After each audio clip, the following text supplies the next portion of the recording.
Welcome to today's edition of the IntoTexas AI podcast. It's your look at AI news and trends impacting Texas. I'm your host, Shannon Belew. Let's get started. Welcome to today's episode of IntoTexas AI. I'm Shannon Belew. Today, we're talking about AI and security, but not cybersecurity in the way that most of us usually think about when it comes to tech. This episode is about physical security.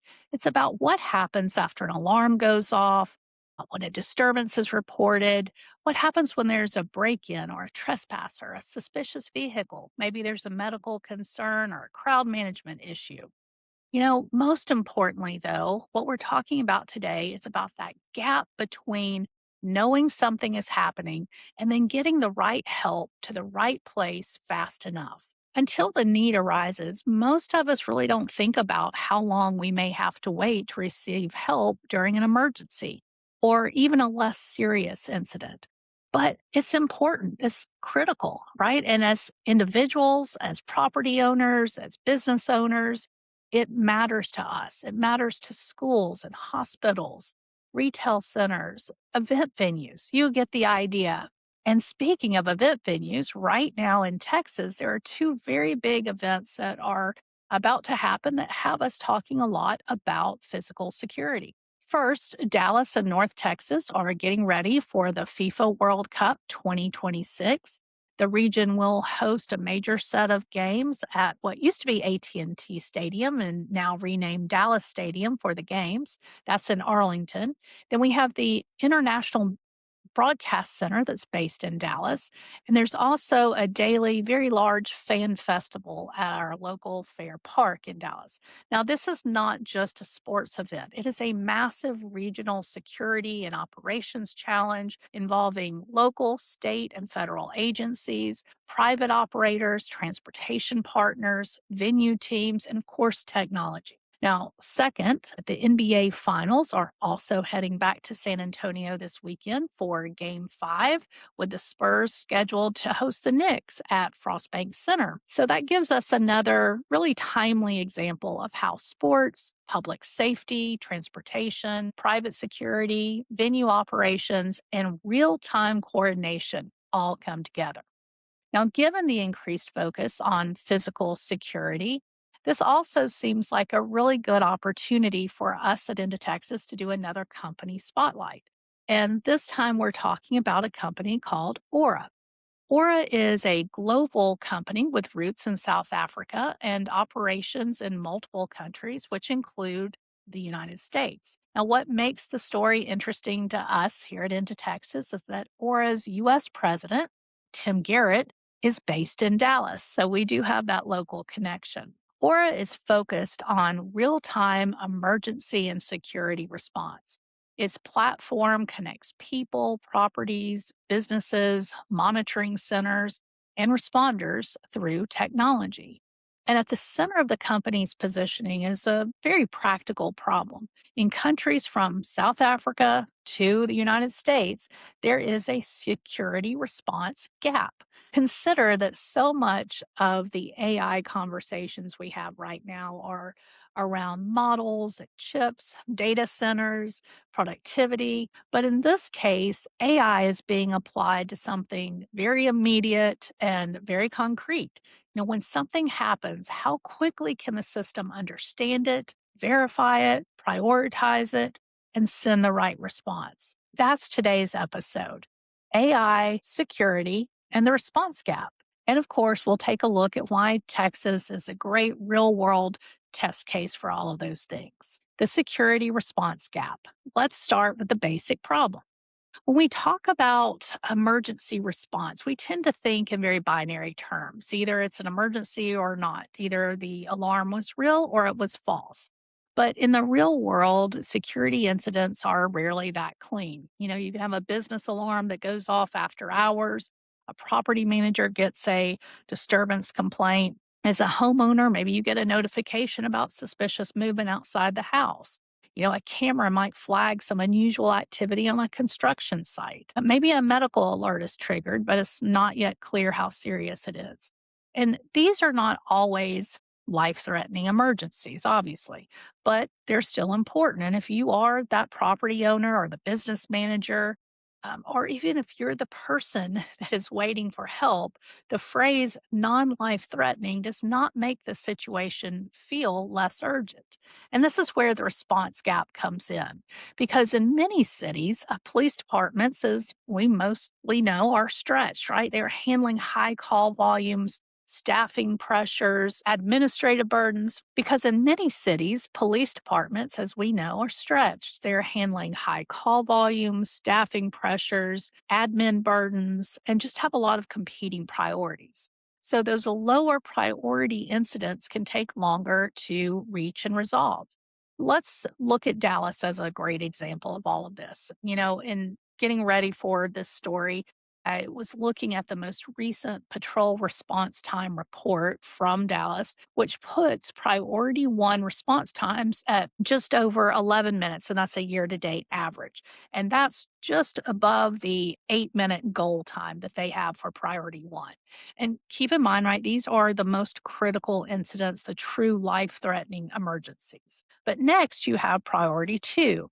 And these responses are averaging just over 90 minutes response times. Again, that year to date average. When we talk about priority two, these are major accidents, assaults, robberies. Again, things that we do expect and need some type of response for, right? May not be that top level life threatening, but they're critical nonetheless. Well, then you have priority three and four responses, and that's kind of the bucket for all the non emergencies. And for this, we start talking about response times that average 4 to 6 hours. And look, that is a lot. And from a public safety perspective, I think that that triage makes sense and we understand it. Police have to prioritize the most serious threats first. And honestly, I really do think that the police do a terrific job given everything that they have to face day to day. But that gap in response time from a business perspective or community perspective can leave us feeling uncomfortable and vulnerable. So, what happens when an incident is serious enough that someone needs to respond, but not serious enough to get immediate lawful enforcement attention? And by the way, here's another layer to the problem: false alarms. They're not a small issue. In fact, I was really surprised as I was doing research for this to learn that most national reports indicate that 90%, in some cases up to 98% of alarms are false. That's tremendous. And as you can imagine, they are a major drain on public safety resources. Some alarms may be triggered simply by user error or malfunctioning equipment. Maybe there's a thunderstorm or other environmental event that triggers it, animal, or something else that maybe looks suspicious to a sensor but was not actually dangerous. So, lots of reasons for these false alarms. They're understandable. But this is one of those problems where I think everyone can understand both sides. And many cities like Dallas are pretty serious about enforcing alarm ordinances or alarm permit ordinances specifically, which can come with really hefty fines and penalties for both businesses and individuals alike. Now, most police departments, they don't want their officers spending, lots of hours responding to those alarms that turn out to be false. But at the same time, businesses don't want to be ignored when a real incident happens, and homeowners certainly don't want to wait and wonder. So, cities, they have to find that balance, right? About not tying up safety resources in inefficient ways, but still serving the public. So I think the question becomes, can AI help make these systems smarter? Not by replacing people, not by replacing police or pretending that every alert is an emergency, but truly by helping the system make better decisions and faster decisions. And that's where companies like Aura come into the conversation. What Aura is building. The company describes itself as a real time safety network that delivers on the ground security response through a network of private security responders powered by smart, easy to use technology. Now, the company, as we mentioned, was founded in South Africa, where private security and emergency responses are a significant part of the safety ecosystem. And it has also expanded into markets that include the United Kingdom and now the United States. In fact, in the US, Aura is building its presence from Texas. And, Texas isn't just a big market, but it's also a complicated market. We do have very large metropolitan areas. We have fast growing suburbs, major event venues, warehouses, lots of university campuses, retail center, logistics hubs, and energy assets. And as we know, because we talk about it a lot here, increasingly those massive technology infrastructures. So we have a security landscape that also spans public agencies, private companies, venue operators, property owners, insurers, technology platforms and providers and monitoring centers. Well, Aura's model is built around connecting businesses to licensed security responders on demand. And the idea is that when an alert is verified, the system can then help identify the best available responder based on things like proximity, availability, and just the general operating conditions that are happening at that time.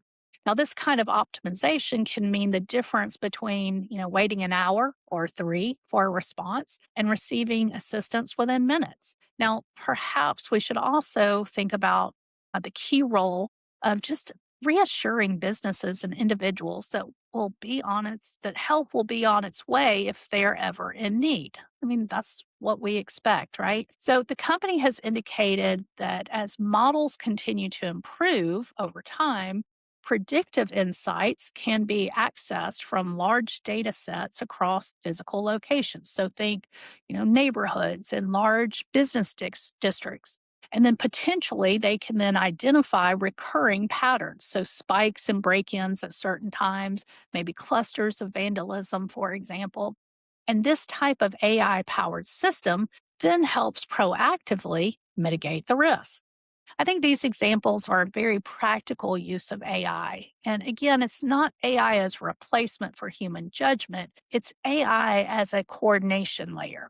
In many AI conversations, we jump quickly to automation replacing people. But in physical security, I think the more interesting and useful question is often how can AI help people respond better and faster? How can it help that monitoring center understand whether that alert is truly meaningful? How can it reduce those false dispatches and focus on the incidents as priority one and priority two that truly require an emergency response? That's a much more grounded way to think about AI, perhaps. For Aura, the concept of democratizing emergency response is at the heart of the company vision. And its founder and CEO, Warren Myers, is fond of saying that in South Africa, again, where the company originated, you could hail a taxi faster than you could get help when you're dying. I mean, that's a horrible reality to face.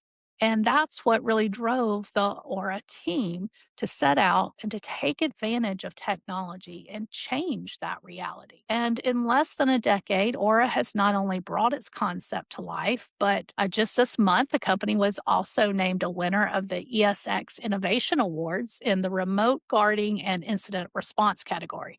Now, if you're like me and you're not familiar with ESX, that is the Electronic Security Expo, which recognizes technologies and service providers that are helping move the electronic security and life safety industry forward. And kind of a fun fact, Aura was also awarded the People's Choice Innovation Award, voted on by attendees, after the company participated in a Shark Tank style Tech Vision challenge. Now, getting back to those emergency responses. So, how do we move from alerts to action? Well, the platform uses intelligent dispatch technology to help monitoring systems and security providers identify and dispatch the nearest available responder. Again, it's based on those things we mentioned before, just what's happening at that moment in time, who's available, how close they are, what are the conditions, right, that match the best responder for the incident. And Aura's model is designed really around that what happens next moment. The company says its platform reduces average response time to under 18 minutes, contributes to a 22% increase in positive incident resolutions, and creates a 74% an efficiency gain for alarm center staff just by reducing the manual coordination and dispatch work that's usually involved, from detection to verified response. Perhaps one of the primary concepts in Aura's company focus is that shift from detect and notify to detect, intervene, and respond. And that may sound like a small wording change, but it's actually a big operational shift. For years, a lot of security technology has focused on the detection part, right? A camera detects motion, a sensor detects a door opening, a system detects a vehicle, a person, or some unusual pattern. And that detection is important, but it alone does not solve the problem. And anyone who has ever received a home security alert knows this, right? You get a notification on your phone, you open the app, you look at a video clip, and maybe you can tell what's happening and maybe you can't. Maybe it's something as simple as a package delivery or just a person you don't recognize, but maybe it's something bigger. Now, scale that problem up to a business, an apartment complex, or a major event. Detection creates awareness, but awareness is only the first step. That next step is verification. Is this real? Is it urgent? Is anyone in danger? Does this require police or other medical responses? Does it require private security? Does it require someone just simply go out and check the property and report back? So then after that comes intervention. And that could be a trained monitoring agent that's speaking through a camera system. It could be simply contacting the property owner or escalating something to a security responder. It could be calling, law enforcement. But then comes probably the most critical part, and that's the response. Someone physically arrives, someone checks the location, someone checks on the person, documents what happened, resolves the incident, or escalates it further. And I think this is where AI helps connect all those dots. It can support the video monitoring by flagging suspicious activity. It can prioritize those alerts based on patterns, and it can assist with routing. It can even help match the right responder to the right incident, as we talked about, right? It can create better transparency and reporting. But again, the key is not AI replacing human responders. And I want to continue to emphasize this part, right? The key is AI making the security workflow faster, more informed, and less fragmented. And that's the practical opportunity where Aura really plays, because fragmentation is one of the biggest challenges in physical security. You do have one company that typically has the cameras, another might monitor the alarms or provide the guards, and maybe someone else is managing the property, someone else entirely owns the customer relationship, and then you've got law enforcement and medical responders which sit outside the system entirely and come in only when the situation requires it. Well, when all of these pieces don't connect well, response slows down. AI enabled platforms are trying to make that system more connected. And in a state like Texas, with major cities and huge venues, fast growing infrastructure, that connected response approach is going to be critical. Or as integration model and global scale. As I explored this company and even spoke to some of the company representatives, what struck me as one of the more important parts of its model is back to that integration piece. Aura says its platform is built to connect directly into a client's existing ecosystem, whether that's an alarm provider, that property management platform, or any other customer facing product. A company may already have those cameras, the alarms, right? The app, that security workflow even. But again, if these systems don't connect cleanly to response, then the process can still break down. Aura's pitch is that it can become the response layer that sits inside those existing systems. Now, the company describes this as offering real time verification through live intervention, a single system of record for responses, and flexible API integrations that are tailored to the client's solution type. In plain English, that really just means that Aura is trying to help its clients really improve the user experience, ensure that response happens quickly and efficiently and effectively, and then that they create a more complete record of what happened. And then for some of the companies that they partner with, that can also mean new revenue opportunities by adding verified response as part of their own customer offering. Now, according to company provided information, Aura has already reached some meaningful global milestones. The company says its platform has helped save more than 8,000 lives, created more than 35,000 safe spaces, and responded to more than 67,000 alerts globally. Aura also points to response time improvements across different markets and use cases. Now, the company has cited an average global response time around 10 minutes, while we saw with the ESX awards, they highlighted response times of under 18 minutes, but that was in context of its US security response platform. So, either way, I think the bigger point is really the same. Aura is measuring AI enabled security not by how sophisticated the technology sounds, but it's really about whether it's creating that faster, more accountable real world response. And I should mention that the company has already worked with a lot of other global companies, including having partnerships recently with Samsung, with Uber, definitely names that you recognize. Now, with AI, it is easy to get distracted by the technology itself. But in security, the real measure is not whether the platform sounds advanced, it's whether it's helping someone get that help they need faster, whether it reduces confusion during an incident, and whether it creates a more reliable bridge between detection and response. We certainly will continue watching Aura to see how the company continues to expand its mission and its product base, and how they continue to use AI to accelerate and prioritize security response. Now, let's go back over and revisit some of those sporting events that are happening and what that means for physical security. As we've mentioned, FIFA World Cup 2026 kicks off this weekend, and certainly North Texas and Dallas is playing a major role. As we talked about, you've got the Dallas Stadium, you've got hosting of the International Broadcast Center and that large fan festival.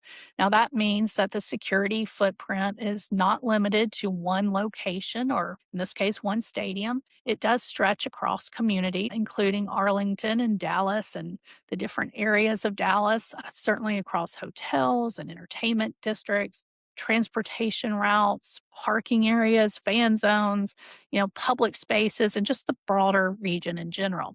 Now, local reporting has already highlighted that Dallas presents a unique security challenge because of the fact that these events are spread out across multiple locations and cities. But keep in mind that officials have clearly stated that there are no credible threats to Dallas or any of the other host cities at this time. And that's really important. We want to make sure we call that out.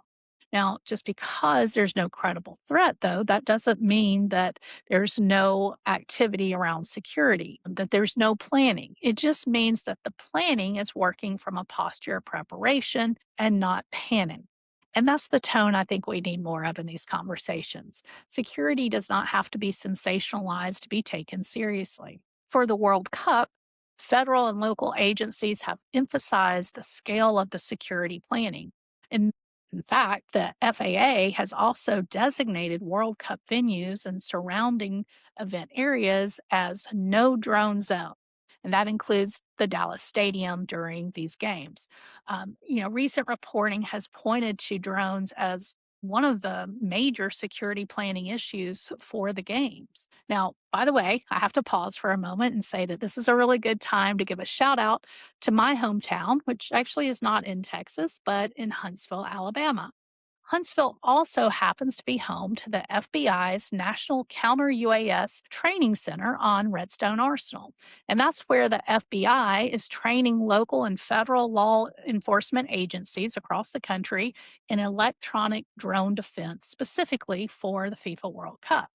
Now, lots of very cool tech stuff always comes out of Huntsville, but usually it has more to do with rockets and space and NASA.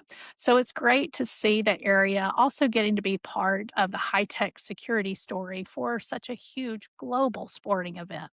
All right, now let's get back over to drones. They are a pretty clear example of the need for modern physical security because physical security, as we know, is no longer just officers at entrances and guards at gates. It is about crowd management and that traffic and transportation control and video monitoring and drone detection. It's the interagency coordination. It's public communication and that private security component and event operations. It's about a lot of data. And increasingly, it's about AI. Now, we certainly don't mean to indicate that AI is running World Cup security because that would be an overstatement. But I think it does give us this view that the World Cup is a very visible example of why real time coordination matters and how AI can play a role in. A major event is really like a living system. And the challenge is not simply having more information or touch points or locations to coordinate. The challenge is knowing which information is most critical and when, who needs it, who should respond, and how. And that is exactly the kind of environment where AI enabled security tools can become useful, not as a magic solution, but as a way to support better decisions. All right. We have to also now address all of those basketball fans out there and remind everyone of the other big sporting event that's happening in Texas this weekend, and that's the NBA Finals, Game 5 in San Antonio. Now, finals like this bring really big crowds, traffic, certainly national media. If the past is any indication, lots of VIPs, there'll be watch parties, restaurants, a lot of high energy public spaces that require security and oversight. Now, while the NBA Finals game is obviously a bit different from the World Cup, I think the security principles overlap. Again, the challenge is about coordination. And this is where I think we should also maybe even broaden the conversation when we talk about AI in sports. And maybe this is a tad bit off topic. So, just hang in there with me for a minute. But when we have conversations about AI in sports, we tend to focus on the game itself, player analytics, performance tracking, injury prediction, fan engagement and experience, broadcast enhancements. And as a major sports fan, trust me, I know all of that is interesting and very important. But I think the operational side of sports may also be just as important. And I think it's a great opportunity to extend that conversation and talk about how technology helps with that, right? How do you keep fans safe? How do you manage crowd flow? How do you detect risk early without overreacting? And how do you coordinate between all those different components from venue staff and fire and EMS and police, transportation? Right? These questions are not theoretical. They are part of running a modern event. And when an event gets national attention, whether it's the World Cup in Dallas or in Mexico or the NBA finals in San Antonio or New York City, those systems are under more pressure. So, can we use AI to help the ecosystem work better? For cities hosting those high profile events, that's a critical question to answer. Now, also, I think we should look at where not only AI helps, but those places where we should be careful and thoughtful when we put AI into these types of environments. So, as always, I want to look at both sides when we talk about um, AI and its use across different industries and sectors. There are certainly clear benefits to AI enabled physical security, and we've definitely highlighted most of those today. But I think there are a few concerns that we should consider and take seriously. So, the first is privacy. Again, physical security with AI often involves cameras, sensors, location data, and behavioral patterns. So, again, lots of data in general. And that means that companies and public agencies need clear rules about what is collected, how it's used, how long is the data stored, and who can access it. which also then leads to a second point, and that's around accuracy. AI systems can misread activity. They can even overflag certain behaviors, and they can create unnecessary concern if the models are poorly trained or poorly implemented. So, again, we've got to think about accuracy and oversight of that. That leads into the third, which is bias. If AI tools are used in public spaces or semi public spaces, I think there needs to be careful attention to whether there is any bias in what or who is being flagged, watched, or even escalated unfairly. That's a big one that I really think deserves conversation. Now, the fourth is also pretty big, it's accountability. So, what happens if an AI system recommends a response and something goes wrong? Who is responsible? Is it the vendor, the property owner, the monitoring center, the public agency? I think there's so much, as always, as we really start to get into the liability around AI that has to be considered. So, again, needs much attention. And then that brings us to the fifth one, which is just general over reliance. Again, AI should support human judgment, not replace it entirely. And especially in security, I think context matters. Use the example of a person running toward a public building for an event or at an event, right? It could definitely be a threat. Or, like me, maybe they're just running late, or maybe someone's scared or injured, but it's not critical. Maybe they're just trying to help someone else. So, this is why I like the phrase human response in this conversation. Again, the end goal is not simply faster software, it's safer people. And that requires humans in the loop. All right. So, what are we going to watch next when we talk about this topic? Well, several things. First, I obviously want to see how Dallas handles the World Cup security operation. Not just whether the games are safe, although, of course, that is absolute priority, but just in general, how the region coordinates across venues, transportation, fan zones, and all the public spaces. Second, how cities talk about drones. Again, the FAA's no drone zone policy for the World Cup is a reminder that the airspace above major events is now part of that security perimeter. And that's a very modern security challenge. Third, how private security platforms integrate with public safety. If private responders can handle a lot of those lower priority verified incidents, that could really ease pressure on police and other responders. But it does require, I think, clear rules, trust, accountability, and always strong coordination. And then, fourth, how AI is used in video monitoring. Again, this area is growing quickly, but it needs some responsible implementation. And the goal should be better verification and faster response, but not unchecked surveillance. And fifth, something we're always watching and curious about here at IntoTexas is how businesses measure ROI. So when we talk about ROI with physical security, I don't think it's always easy to quantify, and especially when you add AI into that, then, right? Because the best outcome is usually that nothing happens. But better response times, fewer false dispatches, reduced losses, better documentation, just improved customer confidence. I think those are all measurable in some way. And certainly we saw that in some of the metrics that Aura has shared. But again, how are we going to look at success, right? Well, finally, I'll also be watching to see whether Texas becomes a larger hub for AI-enabled physical security. We already talk about Texas in terms of AI infrastructure, but this is AI applied to safety, operations, mobility, and response. And that could become a meaningful part of the state's overall AI economy. All right, well, that's it for today's episode of the Into Texas AI podcast.